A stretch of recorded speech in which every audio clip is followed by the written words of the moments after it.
నగర మేయర్ గొలగాని హరివెంకట కుమారి pulse polio సందర్భంగా నగరంలో 5 ఏళ్ల చిన్నారులకు పోలియో చుక్కలు వేయడం జరిగిందని నగర మేయర్ గొలగాని హరివెంకట కుమారి అన్నారు. ఆమె 2వ జూన్ అరిలోవ FRU సెంటర్లో 5 ఏళ్ల చిన్నారులకు పోలియో చుక్కలు వేశారు.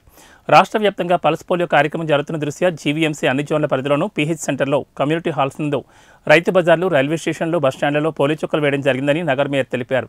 అరిలోవ ప్రాంతంలో ARU సెంటర్తో పాటు పలు ప్రాంతాల్లో పోలియో చుక్కల కార్యక్రమం ఏర్పాటు చేశామని తెలిపారు. అప్పుడే పుట్టిన బిడ్డ నుండి 5 సంవత్సరాలలోపు చిన్నారులకు వారి తల్లిదండ్రులు పల్స్ పోలియో కేంద్రాలకు తమ చిన్నారులను తీసుకొచ్చి పోలియో చుక్కలు వేయించారని తెలిపారు.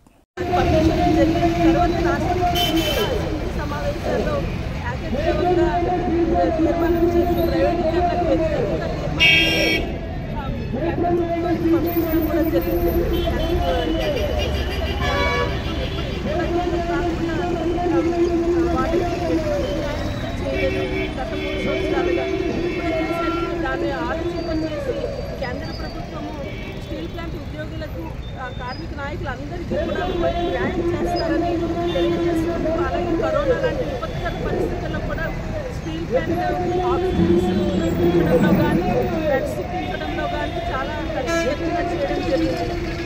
ఇక్కడ మన విశాఖపట్నంలో ఎన్నో సమస్యలు ఉన్నాయి, కానీ ఏ సమస్య కూడా ముందుకు రాలేని పరిస్థితుల్లో విశాఖ స్టీల్ ప్లాంట్ ప్రజలను ఆదుకోవడంలో కూడా ముందుండి చాలా సహాయాలు చేశారు. అటువంటి స్టీల్ ప్లాంట్ ప్రైవేటీకరణ చేయడం అనేది చాలా